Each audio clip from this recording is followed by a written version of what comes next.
తెలంగాణ రాష్ట్రంలో జనగణన 2027 తొలి దశను మే 11 నుంచి జూన్ 9 వరకు నిర్వహించనున్నట్లు census director Bharathi Holikeri IAS తెలిపారు.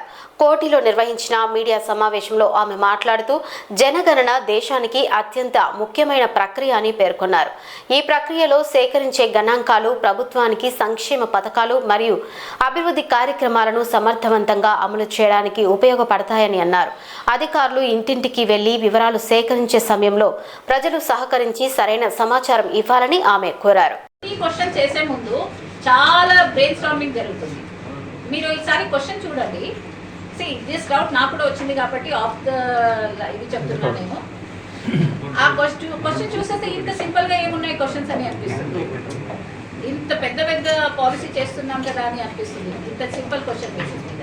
కానీ ఒక్కొక్క క్వశ్చన్ ని మీరు మనము వెళ్ళి అవి చూస్తే దాని వెనక ఏం లాజిక్ ఉంది, దానివల్ల ఇంకా ఫీల్డ్ మీద ఏ సెక్టర్ మీద ఎంత ఇంపాక్ట్ పడుతుంది ఆ మొత్తము లింక్ తీస్తా పోతే అప్పుడు తెలుస్తుంది. అది because I think we are sitting here, we are not subject experts కాదు కాబట్టి మనకి అంత డీప్గా తెలియకపోవచ్చు. కానీ బట్ ప్రతి సెన్సస్కి ఈ క్వశ్చన్ ఎంత సింపుల్గా పెట్టాలి అంత సింపుల్గా పెట్టడానికి అండ్ కావాల్సిన ఇన్ఫర్మేషన్ అంతా ఎలా సేకరణ చేయాలి అనేది చాలా బ్రెయిన్ స్టార్మింగ్ జరుగుతుంది అక్కడ. Concern all stakeholder departments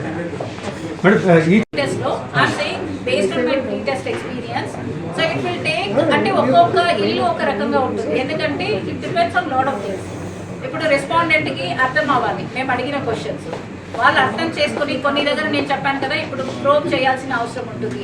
like for example నాకు అక్కడ కనపడుతుంది టీవీ ఉందా అంటే లేదన్నారు అనుకోండి, అక్కడ నాకు టీవీ కనపడుతుంది. లేదా ఫ్లోర్ అంటే చెప్తే వాళ్ళు ఏదో చెప్తుంటారు. సో ఇవన్నీ కూడా మనం చేసుకుని, కానీ మన ప్రీ టెస్ట్ లో బాగానే పబ్లిక్ కూడా బాగా కోఆపరేట్ చేశారు. It will not take much time. Hardly it took us maybe I think 10 to 15 minutes per hour. I think it's roughly around 12,000 crores at Government of India level. For the state. Norms they have set. Okay. ఏదంటే ఇప్పుడు నేను చెప్పాను కదా enumerator కానీ supervisor కానీ వాళ్ళకి honorarium ఉంటుంది, అలాగే కలెక్టర్స్కి ఆనరోరియం ఉంటుంది, చార్జ్ ఆఫీసర్కి ఉంటుంది. మనం ఎవరెవరికి నోటిఫై చేసాం వాళ్ళకందరికీ ఇంక్లూడింగ్ జిఐడి ప్రిన్సిపల్ సెక్రటరీ వాళ్ళకందరికీ కూడా సెన్సస్ పని చేస్తున్నారు కాబట్టి ఆనరోరియం ఉంటుంది.